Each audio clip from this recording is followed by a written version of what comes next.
ને મિત્રો તમારી સામે છે બુલંદ દરવાજો. જી હા, લોકો એક વાર્તાના રૂપે આપણે કહીએ છીએ કે આસ્થા માટે અહીં આવશે. અહીં સંત સલીમ ચિશ્તીની જગ્યા ખાસ જોવા આવશે.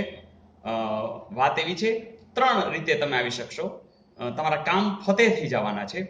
તો 3 રીતિ છે કે એક છે સીધે સીધા આની અંદર એક આખો ગુફા જેવું અહીંયા બનાવીને અંદર જવાનું છે. સીધા અંદર જઈ શકશો.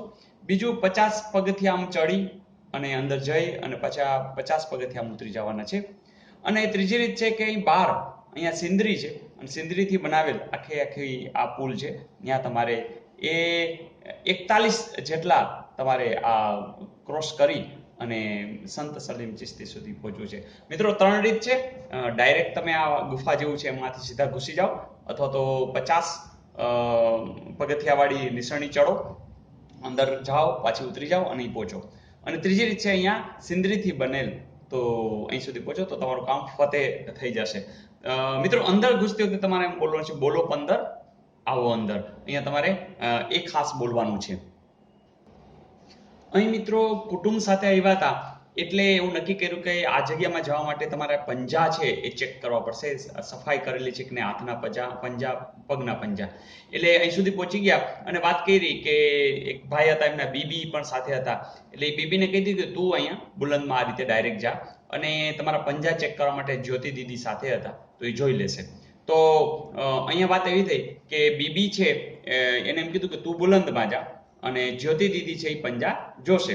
એટલે અહીંયા જે આ ગુફા જેવું છે અહીંથી જવાની વાત છે. બાકીના લોકો કે અમે થોડાક કે અમે આમથી જશું, થોડાક કે અમે 50 પગથિયા ચડી 50 પગથિયા ઉતરી જશું, અને કોઈ કે અમને તો આ સિંદરીની અંદર એક લાહવો છે, આમ ઉપર આમ ઝાલી અને વચ્ચે કોઈ જગ્યા નથી, એટલે એવી રીતે ખાલી સિંદરીથી બનાવેલો આ એક પુલ છે, એમાં 41 જેટલા આવા પગથિયા છે એ જઈ અને ત્યાં પહોંચવાનું છે. તો મિત્રો આવી કંઈક વાત છે. અહીંયા તાજમહેલ દેખાઈ રહ્યો છે, આગ્રાથી લગભગ આ 26 માઇલ દૂર છે. કંઈ ખ્યાલ આવતો હશે કે કેમ? કારણ કે આ કામ આખું ફતેહ કરવાની વાત છે, અને તો તમે કદાચ ખબર પડી ગઈ હશે, કારણ કે આ જે વાત ચાલે છે એ ફતેહપુર સિકરીની. જી હા મિત્રો, ફતેહપુર સિકરી. આ ફતેહપુર સિકરી છે એ કોણે વસાયું? અકબરે. કોને? તો સુફી સંત જે થઈ ગયા સલીમ ચિશ્તી, એની યાદમાં અકબરે આખું ફતેહપુર સિકરી વસાવ્યું. હવે વાત એ છે કે એણે જે બધું બાંધકામ કર્યું એ આ 15ના અનુસંધાને, અને તમે જોતા હશો અહીંયા 69 છે, 70 છે અને 72 છે. અહીં 1569, 15 ને 69, 1569 થી શરૂ થયું બાંધકામ. તો 1569, 1570, 1571 અને 1572 સુધી કામ ચાલ્યું, અને ઘણી બધી ઇમારતો જે વિશ્વ વિખ્યાત થઈ એવી અહીંયા ફતેહપુર સિકરીની અંદર ઇમારતો રચાઈ.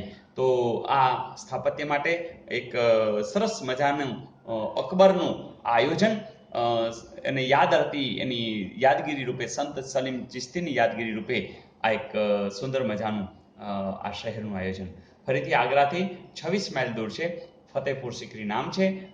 જેમ બુલંદ દરવાજો તમને દેખાઈ રહ્યો છે, અહીંયા 50 એટલે તમને ખબર પડી ગઈ હશે કે આ 50 મીટરની હાઈટ છે. જે હાઈટ હશે બુલંદ દરવાજાની એ 50 મીટરની છે, અને 41 મીટર એ પહોળાઈ હશે. તો આ બુલંદ દરવાજાની વાત છે. અને મિત્રો, બીબી તું બુલંદ માં જ્યોતિ દીદી પંજા જોશે એની વાત હવે કરશું. એ બધા ઇમારતના નામ છે, પણ આટલું જરૂર યાદ રાખશું કે આ ફતેહપુર સિકરી છે એ અકબરે સુફી સંત સલીમ ચિશ્તીની યાદમાં બનાવેલ છે. બુલંદ દરવાજો એ વિશેષ જોવાલાયક અતિ સુપ્રસિદ્ધ સ્થળ છે, અને જ્યાં 50 મીટર એની ઊંચાઈ છે, 41 મીટર એની પહોળાઈ છે. અને હવે જોઈએ આપણે બીબી તું બુલંદમાં, અને જ્યોતિ દીદી પંજા જોશે, કારણ કે એન્ટર થતી વખતે પંજા જોવાના છે, અને જ્યોતિ દીદી જોશે, અને બીબીને એમ કીધું છે કે તું બુલંદમાં ડાયરેક્ટ જા. અહીં મિત્રો આવશે શ્રેષ્ઠ ઇમારતો કઈ કઈ. તો પહેલી જ આવશે કે અહીં આટલું જ જોઈએ આપણે, બીબી તું બુલંદ. તો બી એટલે બિરબલ, તમને ખબર છે અકબર ને બિરબલ. તો પહેલું તો બિરબલનો મહેલ, અને બીજું બીબી મરિયમનો સુનહરા મહેલ. ફરીથી પહેલો બી એટલે બિરબલનો મહેલ અને બીજો બી છે એટલે બીબી મરિયમનો સુનહરા મહેલ. પછી તું છે ને એ તુર્કી સુલતાનનો મહેલ છે. અને બુલંદ તો તમે જાણો છો, આ બુલંદ દરવાજો તમારી સામે જ છે. ફરીથી શ્રેષ્ઠ ઇમારતોની આપણે અત્યારે વિગત જોઈ રહ્યા છીએ કે ફતેહપુર સિક્રીની અંદર શ્રેષ્ઠ ઇમારતો કઈ કઈ છે.